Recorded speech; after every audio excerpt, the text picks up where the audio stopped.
Hi, I'm Shoshana Wheeler, and I'll be doing several segments on nonviolent parenting, also known as compassionate parenting. In this segment of our parenting class, we're going to be talking about how to move from the low road when I'm really triggered and really upset to the high road, anything but that calm, neutral state. We are in our emotional brains. And here's the thing, when you're in the emotional brain, you are not connected to your higher brain, so you do not have the ability to solve problems. One of the ways that we can get to the calmer place is we have to recognize what are the body sensations going on inside of me, because I don't have a mirror. I can't look at my face to see if I'm angry, but I certainly have the body cues within myself. So my heart might be beating fast, can feel my face get red. So when children are really angry, they tend to want to strike out. So another option is, instead of striking out, we're going to teach them how to strike down. So, I'm so mad, instead of, oh, I'm so mad, because they're not allowed to hit their brothers and sisters or their friends. Another way to get out that feeling is they can strike a pillow, they can hit a punching bag. It's actually a sensory motor loop that they're in that they need to motor through. So when they get really angry, they actually have to get it out through the body somehow. They can even jump on a bed, anything to get that anger out of their body, to fulfill that sensory motor loop. Another thing that really helps children calm down is to give them something warm to drink, maybe hot chocolate, maybe a cup of milk, something warm that's just going to soothe them and relax them. Another thing that's really helpful for children when they're really upset is to hold something cuddly. So a pet or a stuffed animal or a cozy blanket.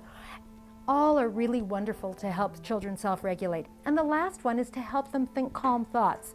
So we can have them count to 10 slowly, we can have them walk around the house and look at items and name them. All of those things help self-regulate the body.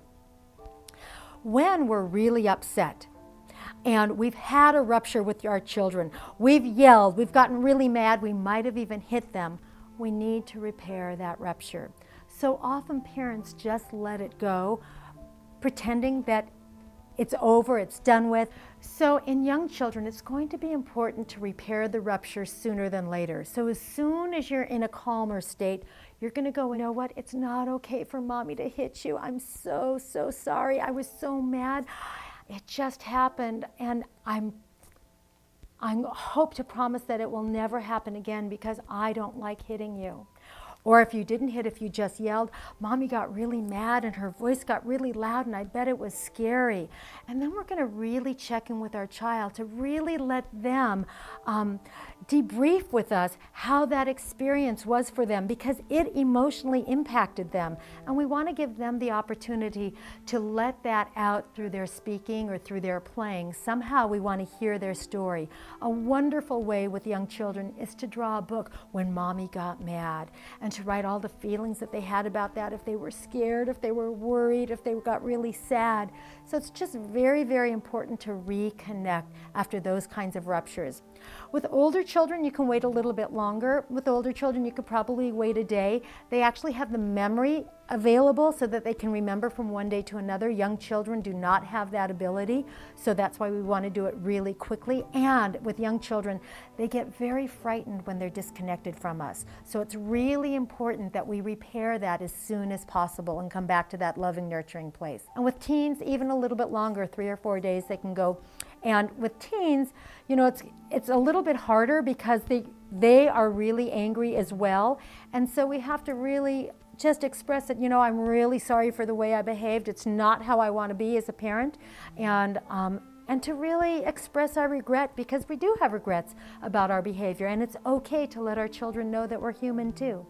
And to give the child or the teen the opportunity to express to us how angry they are at us. It's really going to be important for us to be able to hear that as well. So we all definitely want to talk about the incident. We want to hear both sides. So it's really important when we're repairing a rupture that usually I want to hear from my child first, because it's so much easier for us to hear from them than for them to hear from us.